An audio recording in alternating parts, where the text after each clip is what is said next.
એકમ દશકનો ફેરફાર કરવાથી. તો આ થયો કૂટ પ્રશ્નનો જવાબ. બીજી એક એવી વાત કરીએ ઉંમરના સંદર્ભમાં.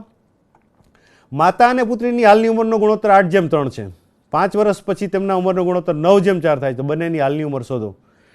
માતા અને પુત્રી છે, ભૂતકાળમાં જવાનું છે 5 વર્ષ પહેલાં અને ભવિષ્યમાં જવાનું છે, પણ અત્યારે આપણે એનો હાલનો ઉંમરનો ગુણોત્તર જોઈએ.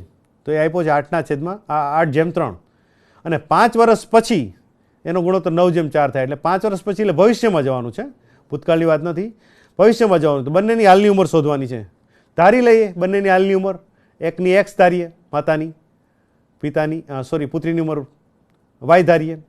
ગુણોત્તર એટલે 8/3 એટલે એક્સના છેદમાં વાય, બંનેનો ઉંમરનો ગુણોત્તર 8/3 એટલે 8/3. ક્રોસ ગુણાકાર થશે 3x ઓછા 8y બરાબર 0. આ પહેલું સમીકરણ મળી ગયું. હવે 5 વર્ષ પછી માતાની ઉંમર કેટલી થવાની આપણે ધાર્યું છે. હાલની ઉંમર કેટલી છે અહીંયા માતાની? x વર્ષ, પુત્રીની y વર્ષ. આ આજની વાત છે. 5 વર્ષ પછી જવાનું છે એટલે અત્યારની વાત કરીએ તો 2024. તો બંનેમાં ઉમેરવા પડે 5. હાલની x હતી તો એમાં 5 ઉમેર્યા એટલે માતા પણ 5 વર્ષ મોટા થવાના છે અને એની દીકરી પણ 5 વર્ષ મોટી થવાની છે. માની લો કે આજે માતાની ઉંમર 30 વર્ષ હોય અને એની દીકરી 3 વર્ષની હોય, તો 5 વર્ષ પછી માતા 35ના થશે તો એની દીકરી 8 વર્ષની થશે, કારણ કે બંનેની ઉંમર 5 વર્ષ શોધવાની છે. આ યાદ રાખજો બરાબર. અને હવે એનો ગુણોત્તર 9:4 છે એટલે પાછો એનો ગુણોત્તર માંડવાનો છે. એટલે બંનેનો ગુણોત્તર આપણે માંડીએ ત્યારે 9:4 થાય છે. x + 5 છેદમાં y + 5 બરાબર 9/4. ક્રોસ ગુણાકાર કરીએ, 4 આની સાથે ગુણાશે અંશની હારે, આ y + 5 9 સાથે ગુણાશે, બંનેને ગુણીએ 4x + 20 9y + 45.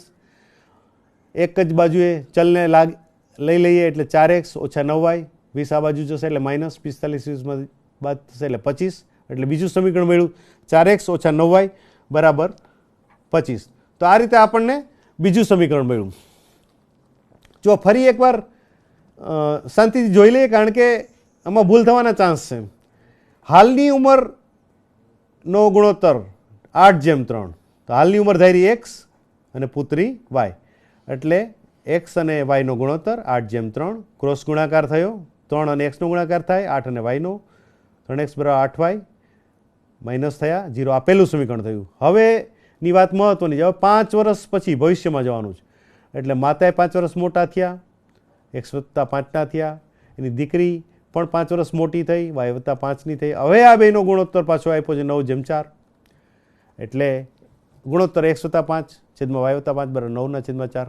આનું સાદુરૂપ આપ્યું હમણાં આપણે જોયું પ્રમાણે અને એનો જવાબ આવે છે 4x ઓછા 9y બરાબર 25. તો આપણને આ બે સમીકરણો મળ્યા. ફરીવાર એ સમીકરણો આપણે એક સાથે જોવાનો પ્રયાસ કરીએ. તો પહેલું સમીકરણ છે 3x - 8y = 0. પહેલું સમીકરણ છે 4x - 9y = 25 છે. આ બે સમીકરણો આપણી પાસે તૈયાર છે. કૂટ પ્રશ્નમાં બસ આટલી જ વિગતો છે, એ સૌથી મહત્વની છે. સમીકરણો એકવાર બની ગયા પછી એનો ઉકેલ એ આપણા માટે શીખી લીધેલી વસ્તુ છે, પણ સમીકરણો બનાવવા સુધી એની ધારણા કરવી, ચલને ઓળખી કાઢવા અને એને આપેલી માહિતીને ધ્યાનમાં રાખી અને સમીકરણો લખવા એ બહુ મહત્ત્વના છે. સમીકરણો બરાબર બેલેન્સ થઈ જાય પછી એનો ઉકેલ શોધવો એ તો ઘણી સરળ વાત છે.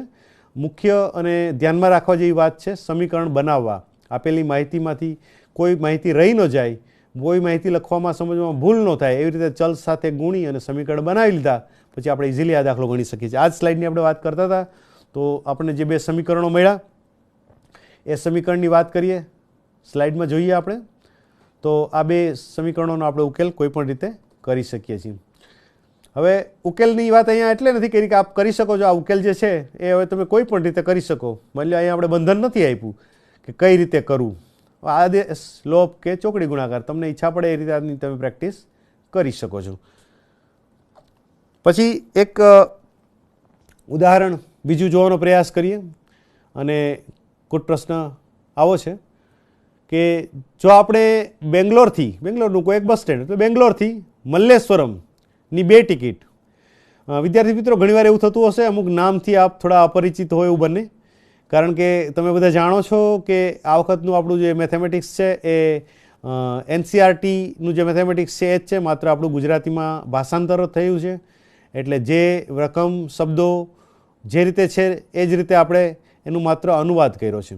એટલે ઘણીવાર બીજા રાજ્યના નામ સ્થળો હોય એ આપણા માટે અજાણ્યા પણ હોઈ શકે, પણ આપણા રાજકોટ, જુનાગઢ, અમદાવાદ જેમ શહેરો છે એમ આ કર્ણાટકના શહેરો હોય એવું લાગે છે.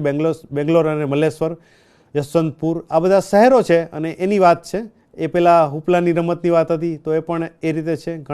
બીજા ઘણા ચેપ્ટરમાં પણ આ રીતે આવા શબ્દો છે એ તમારા માટે અજાણ્યા હોઈ શકે, પણ એની સાથે આપણે બહુ મતલબ નથી. પરંતુ એમાં રહેલી જે વિગતો છે એ વિગતોને આપણે બરાબર સમજી અને પ્રશ્નમાંથી સમીકરણ બનાવવાના. જોઈએ સ્લાઇડ આપણે.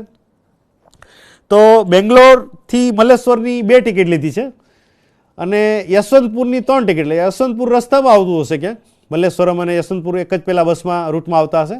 એટલે કોઈ એક વ્યક્તિ ચડ્યા હશે, એણે મલ્લેશ્વરની 2 ટિકિટ લીધી, 5 લોકો હોવા જોઈએ, અને યશવંતપુરની 3 ટિકિટ લીધી. એટલે એને 46 રૂપિયા આપવાના થાય છે.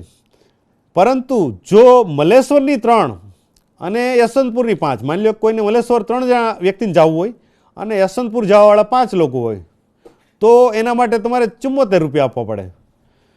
તો બેંગ્લોરના બસ સ્ટેન્ડથી, બેંગ્લોરથી મલ્લેશ્વરમનું અને યશવંતપુરનું ભાડું શોધો. આવો કુટ પ્રશ્ન છે. વ્યવહારિક છે, સમજવા જેવો છે.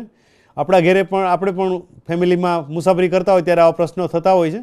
ઘણીવાર આપણને કેટલા રૂપિયા પાછા આવશે આપણે સમજી શકતા નથી.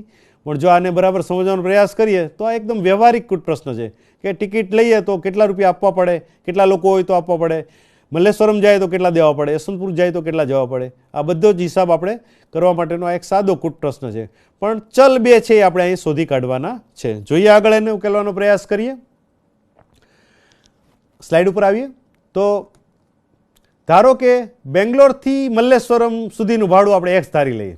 બરાબર છે. બેંગ્લોરથી બસ ઉપડે છે, મલ્લેશ્વરમ આવે છે પહેલાં, એનું ભાડું X રૂપિયા, અને યશવંતપુર આગળ જાય છે એનું ભાડું Y રૂપિયા છે માની લો.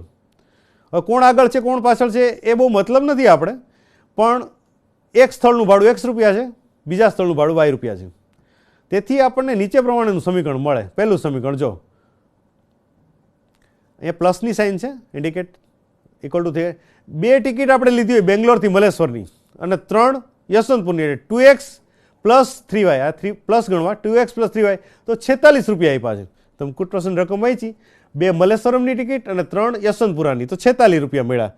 તો આ એ જ છે, એ પ્લસ ગણીએ છીએ. અને પછી બીજો વિકલ્પ છે કે માની લો કે બીજી રકમમાં શું હતું, 3 ટિકિટ યશવંતપુરની ને મલ્લેશ્વરની 3 અને યશવંતપુરની 5 ટિકિટ હોય, એટલે 3x મલ્લેશ્વરના x, તો 3x અને 5y મલ્લેશ્વર અને યશવંતપુર, તો એને 74 રૂપિયા આપવા પડે છે. તો આ 2 પ્રકારના સમીકરણો આપણને મળ્યા કે 2x plus 3y equal to 46 અને 3x plus 5y equal to 74. તો આ બંને સમીકરણો ઉપરથી આપણે માની લો કે આનો ઉકેલ શોધવો હોય તો આપણે થોડી વાર માટે વિચારીએ કે આપણને કોઈ પદ્ધતિ આપેલી નથી. આદેશની, લોપની કે ચોકડી ગુણાકારની કોઈ પણ રીતે આપણે કરવાનો છે આ દાખલો. માની લો કે આપણે લોપની રીતે આ દાખલો ગણવો છે સપોઝ, તો લોપની રીતે આપણે જોવા જઈશું તો તમે જુઓ એક્સના સહગુણક અને વાયના સહગુણક એ બંને એવી સંખ્યા છે જે પરસ્પર અવિભાજ્ય છે. તમે એક્સના સહગુણકની વાત કરો તો છે 2x અને આ બાજુ 3x, એટલે 2 અને 3.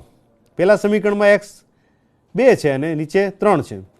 હવે કોઈ એવી સંખ્યા નથી જે 2 અને 3 ને આપણે ગુણો તો સરખી થઈ જાય. સ્લાઇડમાં જોઈએ તો એક્સનો લોપ કરવો હોય તો આપણે અરસપરસ જ ગુણવા પડશે. સમીકરણ 1 ને તમારે 3 વડે ગુણવા પડે. આ જે સમીકરણ છે 1 એને તમે 3 વડે ગુણો એટલે આ 3 ગુણ્યા 2 એટલે 6x થશે. પછી બધું જ બદલશે, અહીંયા પ્લસ, અહીંયા 3 ગુણ્યા 3 એટલે 9y થશે, અને એ રીતે 46 ગુણ્યા 3 કરશું. પછી સમીકરણ 2 ને આપણે કેટલા વડે ગુણવા પડશે? 2 વડે, કારણ કે 3 તો છે જ, એટલે 2 વડે ગુણો એટલે 2 તેરી 6 એટલે 6x થશે. પછી આને 2 વડે ગુણો એટલે 2 પંચા 10y થશે, અને એ રીતે આને 2 વડે ગુણો, અને પછી તમે પહેલા સમીકરણમાંથી બીજા સમીકરણને બાદ કરશો એટલે 6xનો લોપ થશે અને y મળશે. એનો ઉપયોગ કરી અને બીજું સમીકરણમાં કિંમત મૂકો એટલે આપણને x મળે. એટલે આપણને બેંગ્લોરથી મલ્લેશ્વરમનું ભાડું અને બેંગ્લોરથી યશવંતપુરનું ભાડું પણ મળી શકે છે. એટલે આ દાખલો પૂરો કરવાનું કામ હું તમને તમારા ઉપર છોડું છું. તમારે આ દાખલાની રકમ આપની નોંધપોથીમાં આપણે લખી લીધી હોય તો ઠીક છે, નહીંતર ટેક્સ્ટબુકમાં પણ હશે જ છે જ. અને એના આધારે આ જે અધૂરો દાખલો છે, સમીકરણ આપણે મેળવ્યા પછી જેનો આપણે ઉકેલ નથી શોધ્યો એનો ઉકેલ તમારે શોધવાનો છે. આગળના જે બે દાખલા કુટ પ્રશ્ન કર્યા એ પણ ખાસ અગત્યના છે, કારણ કે એમાં રહેલી ઉંમરની વાત અને એકમ દશકની વાત એ ઘણીવાર આપણને ભૂલ ખવડાવતી હોય છે, અને એના આધારિત નાના નાના ટૂંકા હેતુલક્ષી પ્રશ્નો પણ પૂછાય છે. એટલે આપણા માટે એ બહુ ઉપયોગી છે. એટલે કુટ પ્રશ્નની આ જે ત્રણેક ઉદાહરણની વાત કરી એના જેવા બીજા ઉદાહરણોનો ઉપયોગ કરી અને તમે પ્રેક્ટિસ કરી અને કુટ પ્રશ્નનો હલ તમે કરી શકો છો. પણ પહેલાં કહ્યું એમ કુટ પ્રશ્ન શોધવા માટે એની રકમને ધીરજથી સમજવી પડશે. જ્યાં સુધી આપણે રકમને બરાબર સમજશું નહીં ત્યાં સુધી આપણે એના ઉકેલ તરફ ન જઈ શકીએ, મુશ્કેલી પડે. દાખલા તરીકે હું તમને એક વાત કરું તો આવી રકમ જે કુટ પ્રશ્નની પૂછાતી હોય છે એના નાના નાના ટૂંકા પ્રશ્નો પણ 1 માર્કમાં 2 માર્કમાં પૂછાતા હોય છે. તો એનો ઉપયોગ કરવા માટે આપણે આવી બધી જે વિગતો અગાઉથી જોઈ એ આપણને કામ આવે છે. કે ઉંમરનો ગુણોત્તર કરવો હોય કે પછી ટ્રેનની ઝડપની વાત હોય તો અંતર અને ઝડપના સૂત્રની વાત હોય તો એ બધું આપણને એમાં ઉપયોગી થતું હોય છે. અથવા ઘણીવાર આપણને એવું પૂછાય છે કે એક આંકડો આપ્યો હોય અને એમ કહ્યું હોય કે એક પિતા અને પુત્ર છે, એની 5 વર્ષની પહેલાંની ઉંમરનો સરવાળો આપ્યો હોય કે ભાઈ 5 વર્ષ પહેલાં એ બંનેની ઉંમરનો સરવાળો 40 વર્ષ હતો, 5 વર્ષ પહેલાં, તો 6 વર્ષ પછી કેટલો થશે? આ પ્રશ્ન ઘણીવાર પૂછાય છે. પિતા અને પુત્રની ઉંમરનો સરવાળો 5 વર્ષ પહેલાં 40 હતો. 5 વર્ષ પહેલાં એટલે આપણે 2014 માનીએ તે બાપ દીકરાની બેયની ઉંમરનો સરવાળો કરો તો 40 વર્ષનો હોય. માની લો કે 30 અને 10 માની લઈએ, 30 વર્ષના પિતાશ્રી હોય અને 10 વર્ષનો બાળક હોય તો 30 અને 10 અથવા 5 અને 25 માનીએ. 25 આપણે સરવાળો 40 લીધો એટલે 35 અને 5 માનીએ. 35 વર્ષના પિતા હોય અને 5 વર્ષનો બાળક છે એમ માની લઈએ આપણે. હવે 6 વર્ષ પછી બંનેની ઉંમરનો સરવાળો શું થાય? હવે આપણા માટે મહત્વનું શું છે કે 5 વર્ષ પહેલાં બેની ઉંમરનો સરવાળો 40 હતો તો 6 વર્ષ પછી બંનેની ઉંમરનો સરવાળો કેટલો થાય? આમાં મોટાભાગના વિદ્યાર્થીઓ ભૂલ ખાતા હોય છે, કારણ કે બંને મોટા સાથે થાય છે. પિતા પણ મોટા થાય છે, એનો દીકરો પુત્ર પણ મોટો થાય છે. એટલે 40 સરવાળો હોય 2014માં તો આજની વાત કરો 2019માં તો બંનેની ઉંમરમાં 5-5 વર્ષનો વધારો થયો હશે. એટલે 5 વર્ષ દીકરો મોટો થયો અને 5 વર્ષ પિતા પણ મોટા થયા. એટલે 5 ને 5 10. એટલે આજે તમે જુઓ તો એ જ બાપ દીકરાની ઉંમરનો સરવાળો જે પહેલાં 5 વર્ષ પહેલાં 40 વર્ષનો હતો એ આજે 50 વર્ષનો હશે. હવે 6 વર્ષ પછી બંનેનો સરવાળો કેટલો થશે? તો ત્યારે પણ પાછા 6 પિતાના અને 6 પુત્રના એટલે 6 અને 6 12 ઉમેરવા પડે. એટલે 50 ને 12 62. એટલે 6 વર્ષ પછી બંનેની ઉંમરનો સરવાળો 62 વર્ષ થાય એવું આપણે એમાં સ્પષ્ટ કરવું પડે. આવા પણ પ્રશ્નો પૂછાતા હોય છે અને આવા પ્રશ્નો કુટ પ્રશ્નમાં કામ પણ આવતા હોય છે. એટલે આજને સ્લાઇડ ઉપર આવીએ ફરી પાછા. કુટ પ્રશ્નની જે વિગતો હતી એ વિગતોને યાદ કરી અને આગળ વધીએ. સ્લાઇડ ઉપર આવીએ પ્લીઝ. હા, તો આપણે જે વાત હતી એમાં મેં હમણાં તમને કહ્યું અગત્યના મુદ્દાઓ છે જે આપણે યાદ કરવા જોઈએ. તો એ કેવી રીતે જોઈએ? 2x + y = 6 અને 4x + 2y = 5 ના ઉકેલ ગણ માટે કહી શકાય કે સમીકરણ 2માં 2x + y = 5/2 થાય, જ્યારે સમીકરણ 1માં 2x + y = 6 થાય. તમે જુઓ આ બંને સમીકરણને સમજાવવાનો પ્રયાસ કર્યો છે. 2x + y = 5, 2x + y = 5 એટલે સામે 2 જશે એટલે 2 વડે ભાગો એટલે 5/2 થાય. જ્યારે સમીકરણ 1માં જે 2x + y = 6 છે અહીંયા તમે 2 કોમન કાઢી લીધા. સમીકરણ 2માં આમાંથી 2 કોમન કાઢો એટલે 4x છે કેટલા થઈ જશે?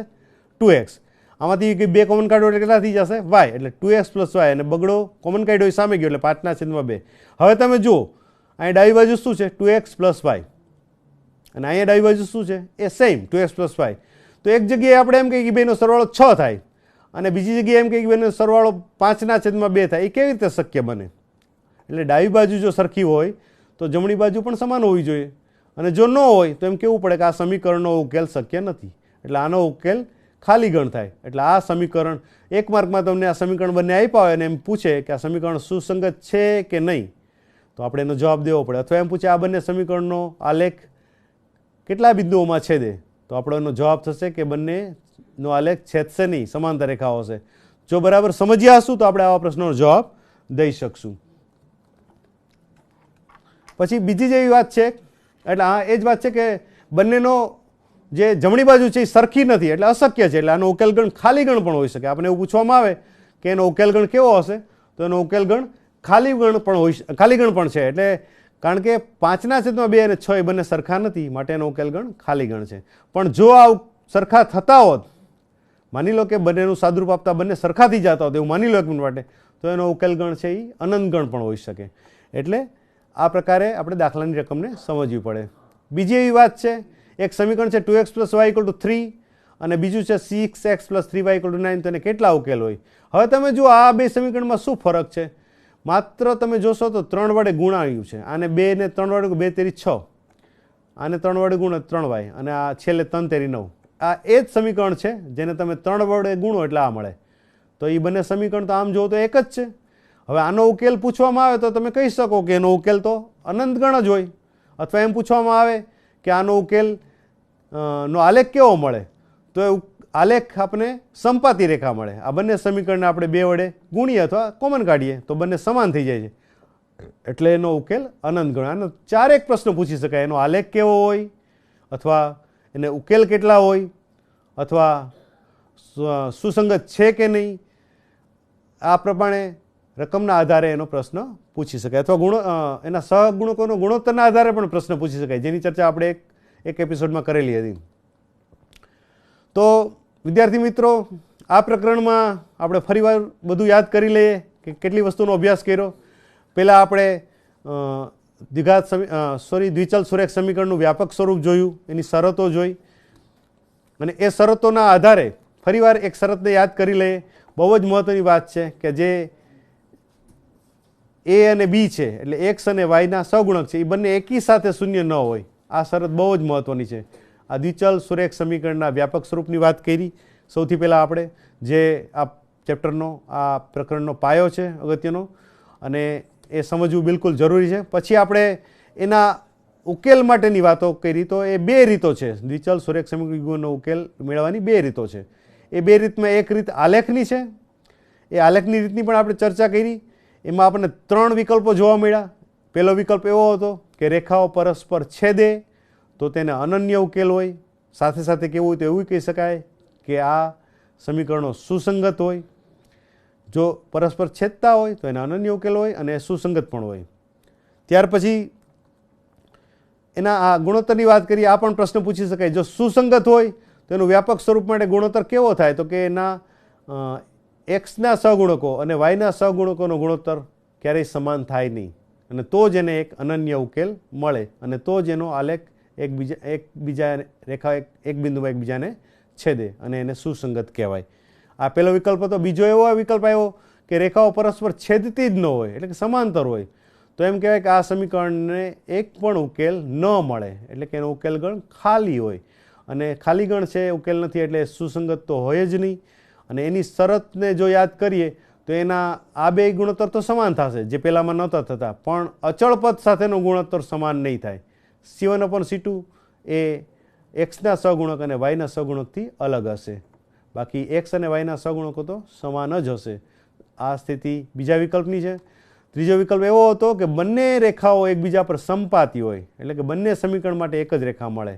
રેખા પરના તમામ બિંદુ, એટલે તમામ જેટલા બિંદુ છે બધા જ એના ઉકેલ ગણાય, અનંત ગણ ગણાય. અને અનંત ગણ છે એટલે આપણે એને સુરેખ અવલંબી કહીએ છીએ, અને સુસંગત તો હોય જ.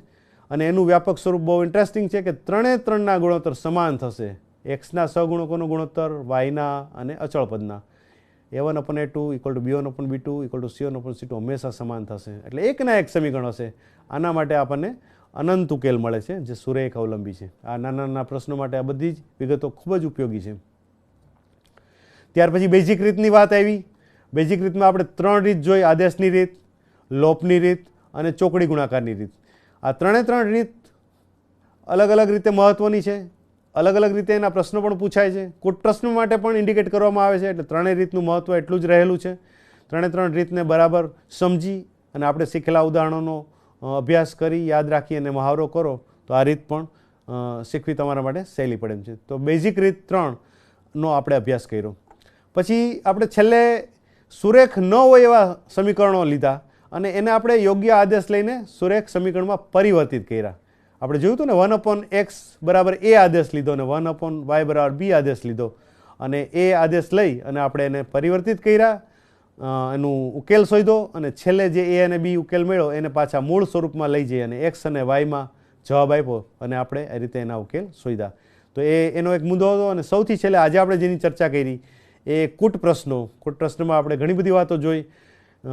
સામાન્ય રીતે ગુણાકારના સંદર્ભમાં ભાગાકાર, ઝડપ અંતર સમયની વાત છે, વ્યાજના દરની વાત છે, આ બધા જ મુદ્દાઓ ઉંમરની વાત છે, એનો ઉપયોગ કરી અને કૂટ પ્રશ્ન જે છે એને ઉકેલવાનો આપણે પ્રયાસ કર્યો. એટલે આમ આ પ્રકરણની અંદર રહેલી દ્વિચલ સુરેખ સમીકરણ અને તેના ઉકેલની આલેખની અને બેઝિકની રીત, સુરેખ સમીકરણ પરિવર્તન કરવાની રીત અને છેલ્લે આખા ચેપ્ટરમાં ખૂબ જ અગત્યનો કહી શકાય એવો કૂટ પ્રશ્નનો મુદ્દો અને એના ઉદાહરણો પણ આપણે જોયા. અને એની જે 3 આલેખોની શરતો છે ખાસ કરીને એના બધા જ મુદ્દાઓને આપણે વારંવાર યાદ કરી અને એટલા માટે યાદ કર્યા કે એ ખૂબ જ હેતુલક્ષી પ્રશ્નોમાં પૂછાવાના ચાન્સ રહેતા હોય છે. એટલે 3 પ્રકાર અને 3 એના આલેખ કેવા હોય છે, એને કયા નામથી ઓળખવામાં આવે છે એની વાત એટલે જ ખાસ વિશેષ કરી. આશા છે કે આ પ્રકરણમાં થયેલી ચર્ચાઓ આપને ખૂબ ઉપયોગી થશે.